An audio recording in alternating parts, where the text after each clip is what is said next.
ఓం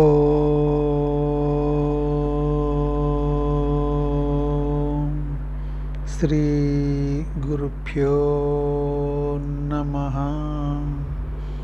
అందరికీ నమస్కారం.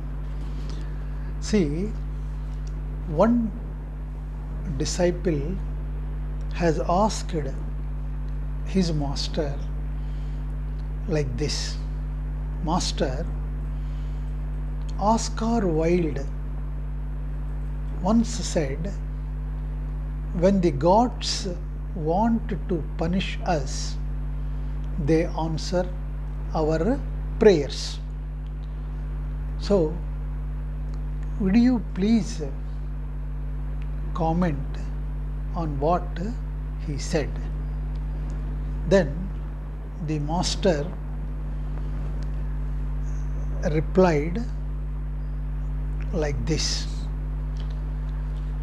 See, it often happens that what psychologists cannot explain about the human mind, the creative artist or the poet can easily explore to the depths that are beyond logic and beyond reason and beyond scientific research. See, Oscar Wilde's statement is of tremendous value when he says, when the gods want to punish us, they answer our prayers. So, he is saying something about our unconsciousness. See, we are not aware what we are asking. We are not aware what we are praying for, and we are not aware what we are doing. Our consciousness is so superficial and our unconsciousness is so deep, and it is bound to happen that if our prayers are fulfilled, it will not be a reward, and it will be in fact a punishment to us. For example, you are aware of the mythological story of King Midas. So, you know that Midas desired that whatever he touches, it should become gold. That was his ardent desire. And when it was granted by the divinity, then he had a hell of life, because whatever he touched, it turned into gold. So, even everybody was afraid to be near to him and to have any kind of relationship with him.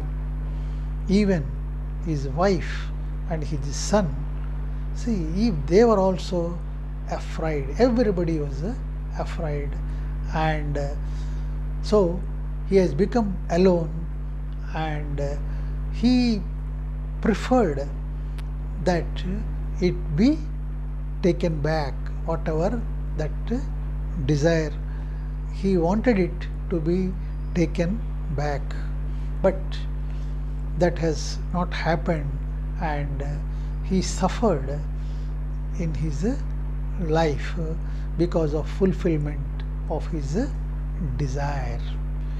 So, there are many mythological stories of the same type in all languages, and they are not simply stories, they are descriptions of our unconscious mind. Unless you are fully conscious, your prayer is going to be a punishment if it is fulfilled. Because from where it will come, I mean, your prayer to fulfill a desire, from where it will come, and the moment you are fully conscious, you will not ask anything, because the greatest treasure has already been given to you, and you realize. A Gautama Buddha has nothing to ask for. He does not pray and he has no prayers. He is utterly fulfilled and contented, no desire and nothing to ask for. He is no longer a beggar. So the man of consciousness is an emperor and becomes an emperor. But millions of people who pray regularly with a desire, except those whose prayer is filled with gratitude for what has already been bestowed on them without asking, should give a little more thought to what they are asking for, whom they are asking, and whose love is unfathomable. And if their prayer is answered and fulfilled, what will be the consequences? They are bound to take their prayer back, because all their desires and prayers to fulfill them are arising out of their unconsciousness. See, they do not know what will be the consequences and what will be the ultimate result. All our desires are going to be wrong, however logical they may appear to be. Their ultimate result will prove fatal. So one can watch the same in himself. See, there is a beautiful story as a which I want to quote as an example. You all know about the Alexander the Great. So he was coming towards India. So in the desert of Arabia, he met a mystic who had such a majesty, such a charismatic energy field, and that Alexander could not resist after seeing him. So he stopped. Then the man seemed to be ancient, yet appeared to be very young. So he has asked that mystic, I want to, Alexander said, I heard that in the eastern parts of India there are great saints and sages who live long, and in fact they have conquered death. So I want to know the secret of that eternal life, and I also want to be eternal without death. Then the mystic said, yes, it is, I have been waiting for you since long. I know your desire of deathlessness. So now, nearby to this place, there is a cave on the mountains. So there is a lake. You can go and drink water from that lake, and that makes you eternal. It is away, that lake and that place is away from the mainstream of the route. So you can go and have it, and I will be waiting for you here. So Alexander thanked him immensely and went to drink that water towards that cave where the lake is.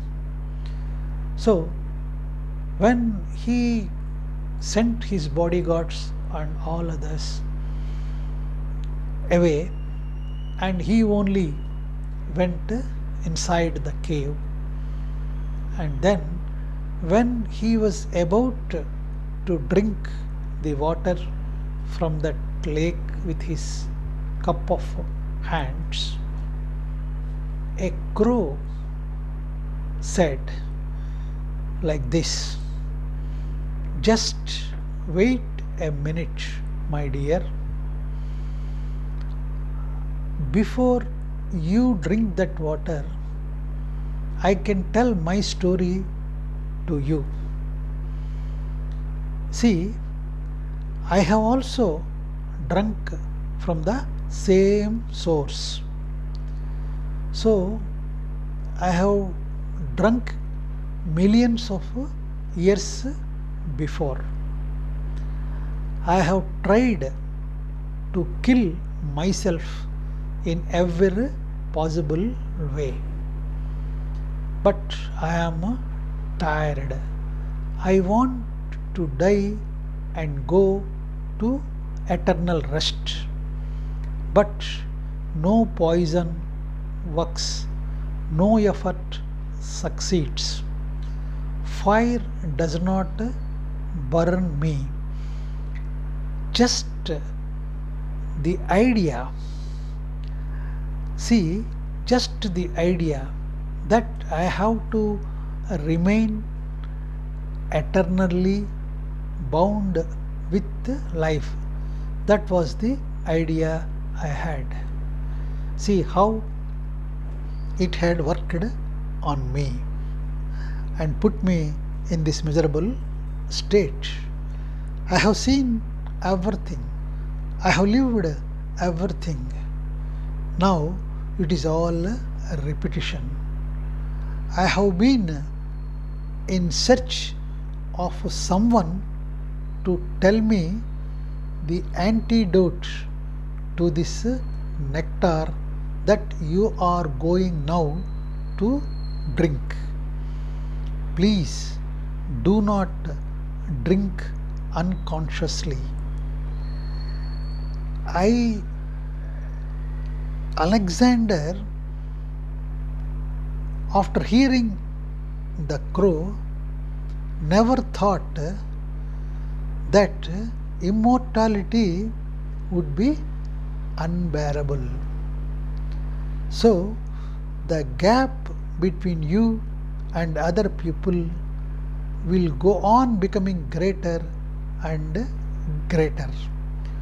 Nobody understands you, or can you understand the new people who inhabitate earth. So a great fear has arisen in Alexander. So Alexander dropped water from his hands and thanked the crow. This is what the story goes. See, the point here is this is our unconscious desire not to die, but we have never looked at the implications of that desire, that is not to die. Once Gautama Buddha was asked, why don't you teach your people to pray? It was an obvious question, because a religion without prayer is simply inconceivable to many people. Then Buddha said, I don't teach my people to pray because their prayers will harm them. Right now, they are not conscious enough to ask for anything, and whatever they ask will be harmful to them. So, first let them become conscious enough. I teach them how to become more conscious, and then it is up to them to desire or not. But I say one thing, that anybody who is fully conscious has nothing to ask for. He has everything that one can ever ask for. People try to pray, smile, look happy, to be honest, truthful, etc. So, whatever qualities are praised, they want to be like that. But their unconsciousness stands behind their every act, and it distorts their honesty, smiles, and their truth. But no morality in the world teaches people to first be conscious and only then to find by your own consciousness what qualities you would like to blossom in your being. Honesty, sincerity, truth, love, and compassion. Except for a few enlightened people like Gautam Buddha, nobody has thought about your unconsciousness, and that it first need to be dropped, changed, and transformed. Your inner being has to be full of light, and then whatever you do is going to be right, good, beautiful, spiritual, and godly. Out of a totally conscious mind, nothing can go wrong. But who listens? So, this is the state of unconscious mind, and once you become conscious, then with all your consciousness and full awareness, you come to know by yourself whether there is need for any prayer, whether there is any need to desire for something else, but you realize ultimately that life itself is a gift of that merciful God, and whatever your prayer, that will be filled with full of gratitude only, because the conscious mind, when it realizes the gifts already showered, starts expressing itself in thankfulness and gratitude to that beloved God or divinity. Thank you all.